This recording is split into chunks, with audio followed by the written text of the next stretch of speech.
Miss Danreael here, and I got a word for you. Let them think. God says let them think what they want about you. God says stop worrying about what they think of you. God says stop justifying their opinions of you. God says stop limiting yourself because of what they said about you. So look, the verse for this video is Psalms 139:14. You are beautiful, for you are fearfully and wonderfully made. So look, God made you just the way you are. You don't have to change yourself for nobody. You don't have to fit in with the styles and the trends and the culture. You can be just who you are. You don't have to change your hair. You don't have to put on makeup to change your skin tone. You don't have to look rich. God says come as you are. God says you're beautiful. He says that you're fearfully and wonderfully made.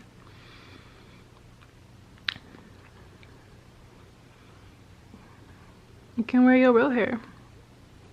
You can put on what you like.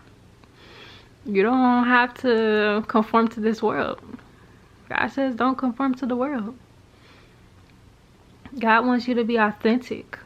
He wants you to be interested and do the gifts and dreams he gave you. If you're interested in art, do art.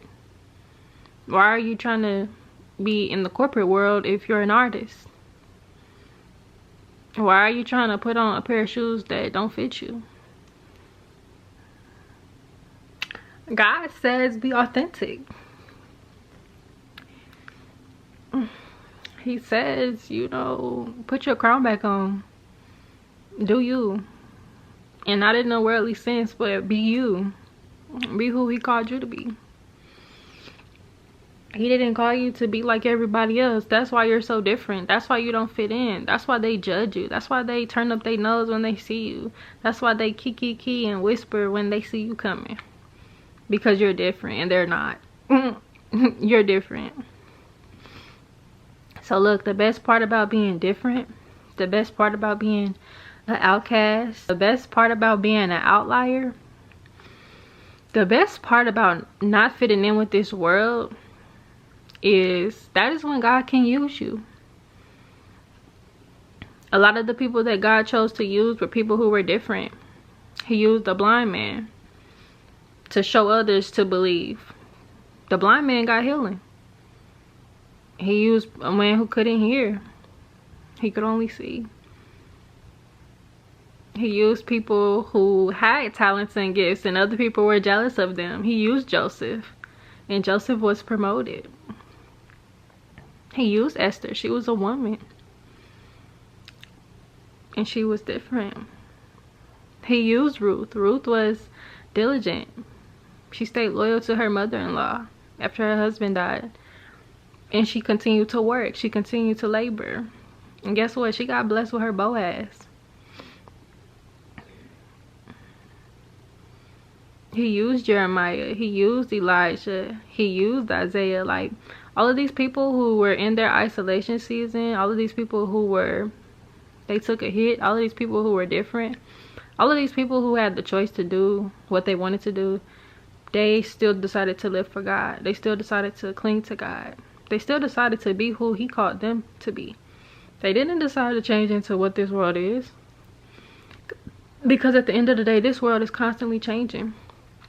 One day this is in style, the next day it's not. You're gonna go broke trying to keep up with the styles.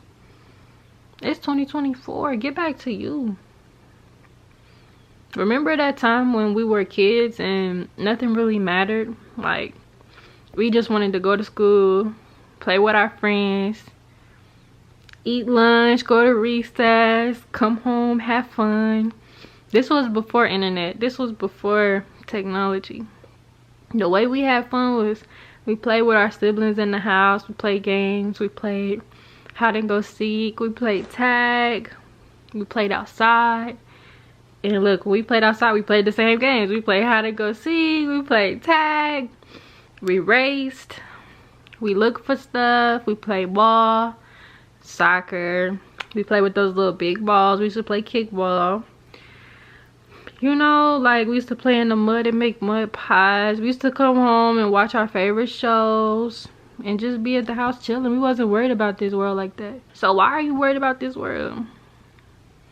Why are you so caught up in this world? Why is this world making you insecure and not like yourself and love yourself? Why is this world robbing you so much of your peace that it don't have to? Yeah, it's gonna rob you of that adulting piece, because you gotta, you know, take care of yourself and survive. But the rest of it, you should still have your peace. You should still know who you are. You should still be you. You should still love the things that you love. Don't let this world rob you of your peace, because that's just the enemy. And guess what?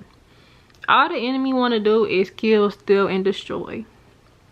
And guess what? He has those same tired tricks that he loves to do, that you should recognize by now. And the enemy uses people.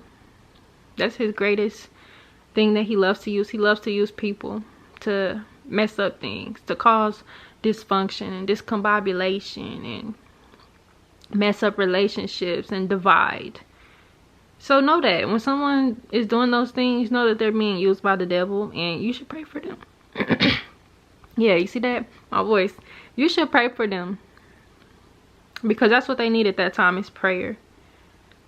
So yeah, get back to you. Let them think. Let them think what they want to think. Don't try to change what they thinking of you either, because at the end of the day, God is going to judge them for their thoughts. God is looking at what you're thinking. You might think, oh, he don't know what I'm thinking. He might know what I'm saying and what I'm doing. He can see that. God knows your thoughts. So clean up your thought life. Get back to a place of positive thinking. Get back to a place of, I don't know, being genuine. Get back to a place of really loving other people, really being kind, really being you. This is a perfect time to, you know, start thinking about this and start getting back to this, because it's about to be a season change. It's about to start feeling good outside again. The trees about to be growing, the flowers, the fruit about to be in season. Like, it's a good time to, you know, make that shift. Come on God's side, come on this side, rededicate your life to Christ. It's a good time. Things are looking up for God's people. It may not seem like it, because you're so focused on what they think in the world. You're so focused on that, you done got caught up in that. But things are looking up for God's people. He's here. He's alive. He's well. He's using people to speak to people like you, through people like me. You feel me? God is alive. He's well. He's gonna bless his children coming soon. Yes, those who are being active, those who are participating in kingdom work, those who are serving the kingdom, those who are doing the right things, those who are taking care of their family, going to work, providing, being a good person, loving their neighbor like Christ loves us. Those people who are doing those things, God is watching you. He's just making sure you passed your little test. But guess what? Your blessing is coming. It's coming really, really soon. So make sure you're ready for that. And remember to let them think. It ain't up to you what they think. And you can't change what they think. And at the end of the day, 9 times out of 10, they don't like you anyway. So stop worrying about what they think about you. Be you. Be authentic. Come in the room just as you are. Good morning, grand rising. Yeah, be you.